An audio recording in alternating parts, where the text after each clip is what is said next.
রাসূলুল্লাহ সাল্লাল্লাহু আলাইহি সাল্লামের একটি কঠিন হাদিস যে যদি কেউ টাকনুর নিচে প্যান্ট ঝুলালো, যদি টাকনুর নিচে কেউ প্যান্ট ঝুলালো, তার এই যে নিচের অংশটুকু জাহান্নামের আগুনে জ্বলতে থাকবে, পুড়তে থাকবে, এবং এই আগুনে পোড়ার কারণে তার শাস্তি হবে।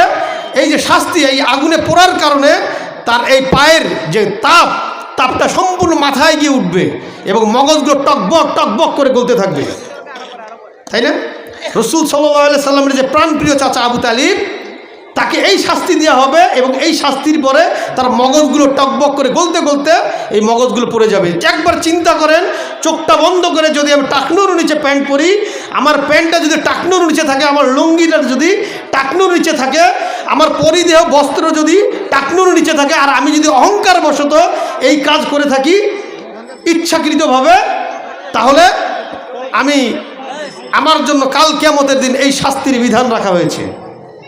কেননা এই কাজ যারা করে তারা অহংকারী, যারা অহংকার পোষণ করে তারা এই টাকনুর নিচে পোশাক পরিধান করে। অথচ আল্লাহ তাআলা বলছেন, ওয়ালা তামশি ফিল আরদ মারহান, তোমরা এই জমিনে অহংকার করে চলো না। যেই জমিনে আমি তোমাদেরকে বাসস্থান করার অনুমতি দিয়েছি, যেই জমিনে আমি তোমাদেরকে ফল ফসলাদি উৎপাদন করার তৌফিক দান করেছি, যেই জমিনে আমি তোমাদেরকে বাড়ি গাড়ি সব কিছু পরিচালনা করার অনুমতি দিয়েছি, যেই জমিনে আমি তোমাদেরকে থাকার অনুমতি দিয়েছি, যেই জমিনে আমি তোমাদেরকে হাঁটার অনুমতি দিয়েছি, সেই জমিনে তোমরা অহংকার করে চলো না। ইন্নাল্লাহা লা ইউহিব্বু কুল্লা মুখতালিন ফখুর, নিশ্চয়ই এটা আল্লাহ তাআলার কাছে অনেক গর্হিত কাজ, অনেক নিন্দনীয় কাজ, অনেক দর্শনীয় কাজ। আর আল্লাহ তাআলা ক্ষমা করবেন না কাদেরকে? যারা অহংকার করে এই দুনিয়াতে চলাফেরা করবে। তার মানে এটি একটি খুব শক্ত হাদিস যে আমার টাকনুর নিচে যদি আমার পোশাক চলে যায়, আমার পরিদেহ বস্ত্রটা যদি টাকনুর নিচে চলে যায়, এই অংশটি জাহান্নামের আগুনে পুড়তে থাকবে। দলিল, রাসূল সাল্লাল্লাহু আলাইহি সাল্লাম বলছেন, মা আসফালা মিনাল কাবাইন মিনাল ইজারি ফিন্নার, যদি কারো পরিদেহ বস্ত্র তার টাকনুর নিচে ঝুলে গেল, তাহলে তার এই অংশটুকু জাহান্নামের আগুনে জ্বলতে থাকবে, পুড়তে থাকবে। নাউযুবিল্লাহ মিন যালিক। অথচ আমাদের সমাজের মধ্যে আমরা দেখি, আমরা নিজেকে মুসলিম দাবি করি, আমি নিজেকে মুসলমান দাবি করি, আমি নিজেকে ইমানদার দাবি করি, আমি নিজেকে রসুলের আশেক দাবি করি, কিন্তু আমি টাকনুর নিচে পোশাক পরি, আমি রাসূল সাল্লাল্লাহু আলাইহি সাল্লামের আদর্শকে অনুধাবন করি না, অনুসরণ করি না, আমি রাসূল সাল্লাল্লাহু আলাইহি সাল্লামের নিষেধকে মানি না। নাউযুবিল্লাহ মিন যালিক। তাহলে আমি নিজেকে মুসলিম দাবি করতে পারবো? অথচ আল্লাহ তাআলা বলছেন, ইয়া আইয়ুহাল্লাযিনা আমানুত্তাকুল্লাহা হাক্কা তুকাতিহি ওয়া লা তামুতুন্না ইল্লা ওয়া আনতুম মুসলিমুন। হে ঈমানদারগণ, আপনি আমাকে বলছেন আল্লাহ তাআলা, আমরা যারা ঈমান এনেছি, যারা আমরা মুসলমানের ঘরে জন্মগ্রহণ করে নিজেকে মুসলিম বলে দাবি করছি, অথচ আমি টাকনুর নিচে প্যান্ট পরছি, আমি হারাম খাচ্ছি, আমি হারামের সাথে লিপ্ত থাকছি, আমি মন্দ কাজের সাথে লিপ্ত থাকছি, আমি মদ গাঁজা ইয়াবা ফ্যান্সিডিল জুয়ার সাথে লিপ্ত থাকছি, আমি নিজেকে নবীজির উম্মত দাবি করছি। আরে ভাই, নবীজির উম্মত কি আমি কখন হতে পারবো? যখন আমি প্রাণপ্রিয় রাসূলুল্লাহ সাল্লাল্লাহু আলাইহি ওয়াসাল্লামের সমস্ত বিধিনিষেধ, সমস্ত কথা, সমস্ত আমল আমি রাসূল সাল্লাল্লাহু আলাইহি ওয়াসাল্লামকে অনুসরণ করে করব, তবেই না আমি নিজেকে আশিক রাসূল বলতে পারবো। আমি রাসূল সাল্লাল্লাহু আলাইহি ওয়াসাল্লামের আদর্শকে মানি না, আমি কোরআন পড়ি না, আমি বিভিন্ন ধরনের অশ্লীল মন্দ কাজের সাথে লিপ্ত, আমি নিজেকে আশিক রাসূল বলছি। তাহলে কিসের আশিক রাসূল আমি হলাম? কিভাবে আমি আমার নবীকে ভালোবাসলাম? আজকে যদি এখানে এই যে যত মানুষ আমরা এখানে উপস্থিত হয়েছি, যত মুসল্লি, সব তো আমরা মুসলমান, তাই না? এখানে কি একজন হিন্দু পাওয়া যাবে? এই যে এত অসংখ্য মানুষ আপনারা যে আছেন, অনেক আমাদের এখানে আজকে আলহামদুলিল্লাহ অনেক মুসল্লি আজকে উপস্থিত হয়েছেন না? কতজন এখানে আমরা এশার সালাত আদায় করে বসতে পেরেছি?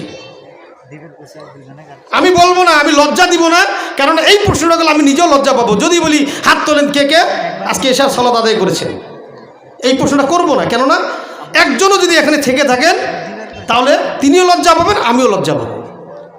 যদি আমি সালাত আদায় করে আজকের এই মজলিসে না বসি, তাহলে আমি কিসের আশিক রাসূল? অথচ আমি বিড়ি খাই, সিগারেট খাই, জর্দা খাই, ইয়াবা ফ্যান্সিডিল মদ গাঁজার সাথে আমি লিপ্ত। আল্লাহ তাআলা বলছেন, তোমরা মদ গাঁজা এগুলো হারাম, এগুলোর কাছে যেও না তোমরা।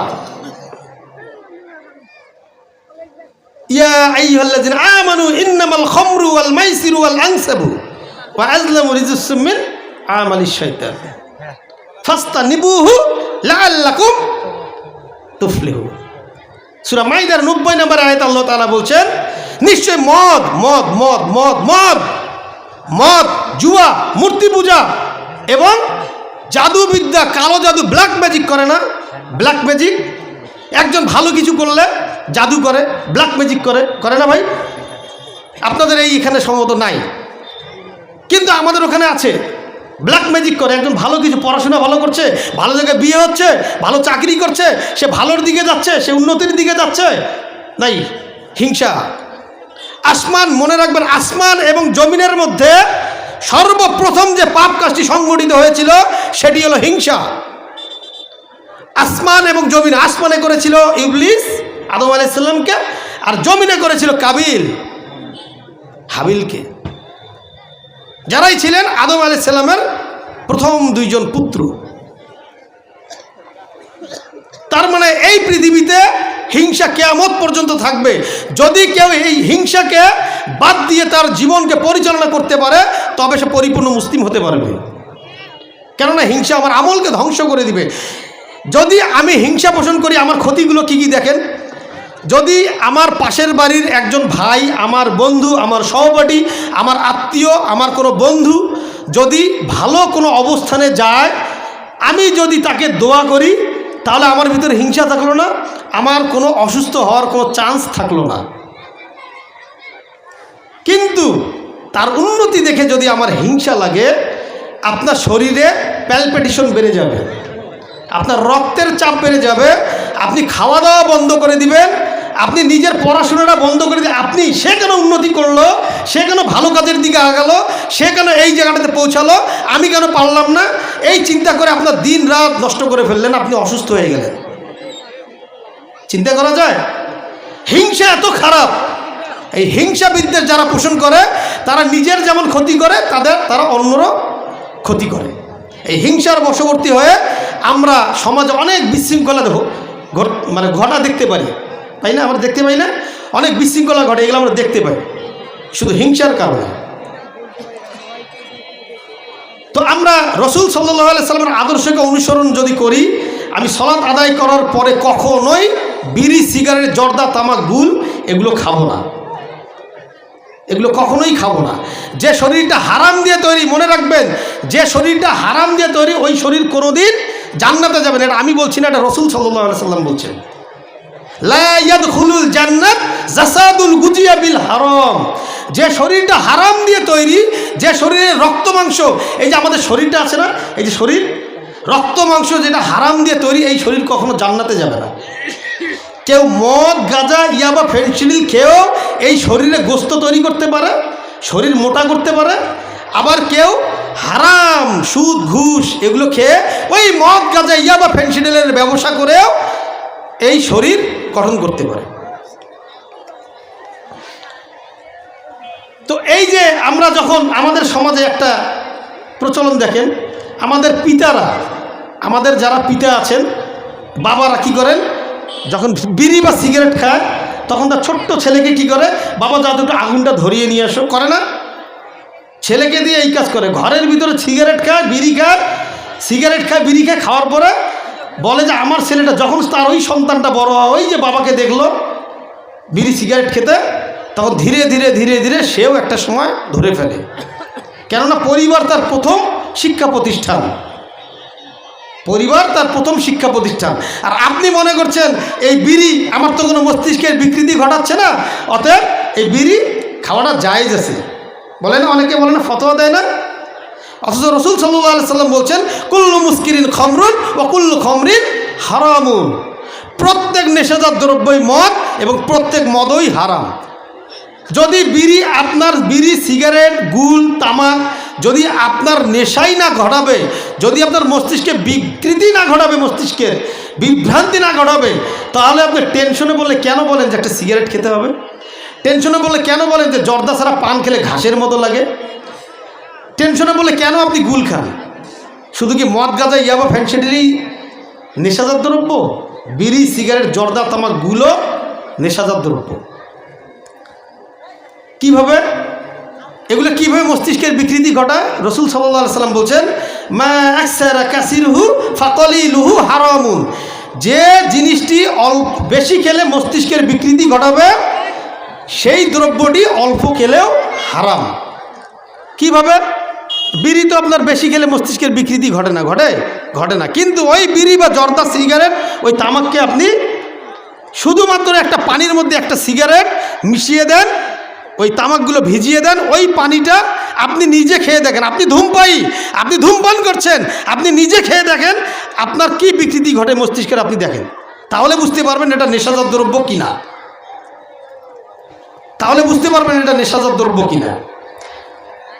তিন শ্রেণীর লোকের সাথে আল্লাহ তাআলা কাল কিয়ামতের দিন কথা বলবেন না, তাদেরকে জান্নাতও দিবেন না। একটু মাইকটা ইয়ে করে দিন ভাই। আচ্ছা, তিন শ্রেণীর লোক, তার মধ্যে এক শ্রেণীর লোক হলো কাতিউর রহিমি, যে আত্মীয়তার সম্পর্ক ছিন্ন করবে। যে ব্যক্তি আত্মীয়তার সম্পর্ক ছিন্ন করবে তিনি জান্নাত যাবেন না। লা ইয়াদখুলুল জান্নাত সালাসুন আবাদা, তিন শ্রেণীর ব্যক্তি জান্নাত যাবেন না। তার মধ্যে এক শ্রেণী লা ইয়াদখুলুল জান্নাত সালাসুন আবাদা, তিন শ্রেণীর ব্যক্তি জান্নাতে যাবে না। এক নম্বর কাতিউর রহিমি, যদি কোনোদিন আলোচনা করার সুযোগ পাই আবার আপনাদের এই অঞ্চলে, তাহলে আত্মীয়তা নিয়ে কথা বলবো। খুব ভয়ঙ্কর হাদিস আছে, খুব ভয়ঙ্কর আত্মীয়তার সম্পর্ক ছিন্ন করার বিরুদ্ধে, মানে ছিন্ন করা যাবে না কোনো অবস্থায় না। সালাম দিয়ে হলেও তার সাথে সম্পর্ক রাখতে হবে, কোনো অবস্থায় ছিন্ন করা যাবে না। তাহলে কাতিউর রহিমি এক নম্বর। দুই নম্বর মদমিনুল খামরু, যে সবসময় নেশাদার দ্রব্য খায়, পান করে, অর্থাৎ বিড়ি, সিগারেট, জর্দা, তামাক, গুল, ইয়াবা, ফেনসিল, মদ, আফিম, চরস, তারি, এগুলো যারা সবসময় খায় তাদেরকে আল্লাহ তাআলা জান্নাত দিবেন না। আরেকটা হলো মুসাদ্দিকু বিসসিহরি, যে জাদু বিদ্যা করে। আয়াতে মিল আছে, ইয়া আইয়ুহাল্লাযিনা আমানু ইন্নামাল খামরু ওয়াল মাইসিরু ওয়াল আনসাবু ওয়া আযলামু রিজসুম মিন আমালিশ শাইতান। সূরা মাইদার 90 নম্বর আয়াতে এই আয়াতটি পেয়ে যাবেন। দেখেন মিল, হাদিসের সাথে কোরআনের আয়াতের কত মিল। অথচ আমরা প্রতিনিয়তই আমাদের মধ্যে এক শ্রেণীর লোক 5 ওয়াক্ত সালাত আদায় করলো জামাতের সহিত, করার পরে এসে মোড়ের মধ্যে এসে বিড়ি খায়, চা খায়, সিগারেট খায়, গীবত করে না ভাই? তাহলে আমি নিজেকে মুমিন দাবি করতে পারবো? হ্যাঁ, মুমিন দাবি করতে পারবো না, আমি নিজেকে ইমানদারও বলতে পারবো না। আর রাসূল সাল্লাল্লাহু আলাইহি ওয়াসাল্লাম সূরা তাহরিমে বলছেন, ইয়া আইয়ুহাল্লাযিনা আমানু, ইয়া আইয়ুহান নাবিয়্যু। রাসূল সাল্লাল্লাহু আলাইহি ওয়াসাল্লামকে আল্লাহ বলছেন, স্বয়ং আল্লাহ তাআলা সূরা তাহরিমে বলছেন, ইয়া আইয়ুহান নাবিয়্যু জাহিদিল কুফারা ওয়াল মুনাফিকিন ওয়াগলুজ আলাইহিম ওমা জাহান্নামু ওমা ওয়াহুম জাহান্নামু ওয়া বিসাল মাসির। হে নবী, আপনি জিহাদ করুন কুফরকারী এবং মুনাফিকদের বিরুদ্ধে। যারা আমরা মুনাফিকি জীবনযাপন করি, 5 ওয়াক্ত সালাত আদায় করি অথচ গীবত করি, 5 ওয়াক্ত সালাত আদায় করি অথচ মদ, গাঁজা, ইয়াবা, ফেনসিডিলের সাথে জড়িত, 5 ওয়াক্ত সালাত আদায় করি, আমরা পরনিন্দা পরচর্চা করি, আমরা স্ত্রীর হক মেরে খাই, সন্তানের হক মেরে খাই, এদের বিরুদ্ধে, এই মুনাফিকি আচরণের বিরুদ্ধে আল্লাহ তাআলা জিহাদ করতে বলছেন। আল্লাহ তাআলা আমাদের সবাইকে বোঝার তৌফিক দান করুন।